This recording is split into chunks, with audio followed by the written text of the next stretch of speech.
Record बनाने के बाद बाजार ने 2 दिनों में भारी गिरावट यहां पर हमने देखने को मिली है और इस गिरावट के पीछे वजह क्या है, हमारे सहयोगी अभिषेक समझा रहे हैं।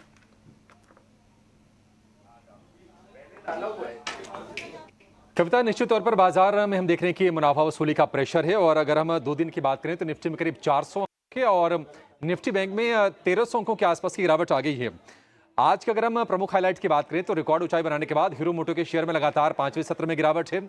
रिलायंस 3 दिन तक लगातार चला, आज प्रॉफिट टेकिंग है, फिर से 3000 रुपए के स्तर के नीचे आ गया है और शुक्रवार की जो भी तेजी थी रिलायंस से आज उसको न सिर्फ गंवाई है बल्कि उसके नीचे भी चला गया है। 7 दिनों की लगातार तेजी के बाद एचडीएफसी बैंक में लगातार दूसरे सत्र में प्रेशर है। हमने देखा था कि 1800 रुपए के आसपास जाकर एचडीएफसी बैंक की तेजी थम गई। इसके अलावा मेटल इंडेक्स नई ऊंचाई पर पहुंचा है और टाटा स्टील 7वें दिन चल रहा है। तो बाजार की आज जो प्रमुख हाईलाइट्स हैं, बाजार की जो आज तेजी पर ब्रेक लगी है, इसके पीछे की वजह क्या है? वजह यह है कि लगातार नए रिकॉर्ड बनाने के बाद बाजार के वैल्यूएशंस महंगे हो गए थे और अब ऊपरी स्तरों से हम देख रहे हैं कि प्रॉफिट टेकिंग हो रही है।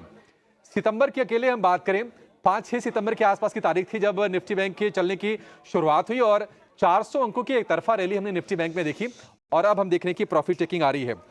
बड़ा वेटेज है आईसीआईसीआई बैंक का, एचडीएफसी बैंक का। लगातार दूसरे सत्र में दोनों के दोनों शेयरों में गिरावट आ रही है और आपको बता दें कि निफ्टी बैंक में दोनों को अगर हम मिला दें तो वेटेज है वो है करीब करीब 54-55% के आसपास का।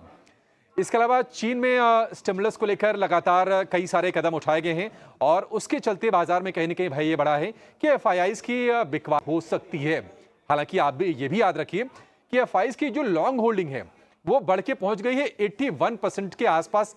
तो उससे प्रॉब्लम ये है कि अब कितनी गुंजाइश बचती है, तो शायद यहां से प्रॉफिट टेकिंग के सिनेरियो फिर से बनते हुए दिखाई दे रहे हैं।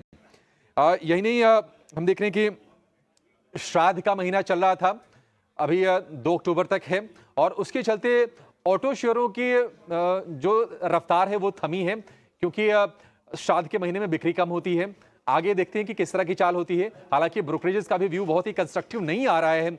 हम देख रहे हैं कि ऑटो स्टॉक्स को लेकर और आज हीरो मोटो, एमएनएम, बजाज ऑटो तमाम शेयरों में भारी भरकम गिरावट आज हम देख रहे हैं।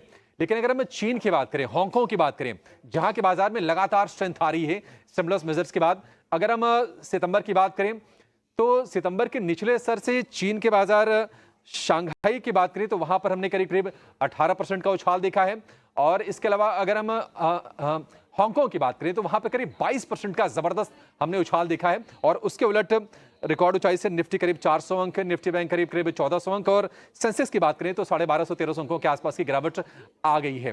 तो रिकॉर्ड ऊंचाई और दूसरी तरफ चीन का बेहतर होना, ये दोनों चीजें हम देख रहे हैं कि बाजार को परेशान कर रही है। अभिषेक, आगे बढ़ते हैं। बाजार में भारी गिरावट है लेकिन मेटल शेयर इस गिरावट में भी चमक रहे हैं और क्या है वजह, इसको समझा रहे हैं हमारे सहयोगी विश्व मोहन।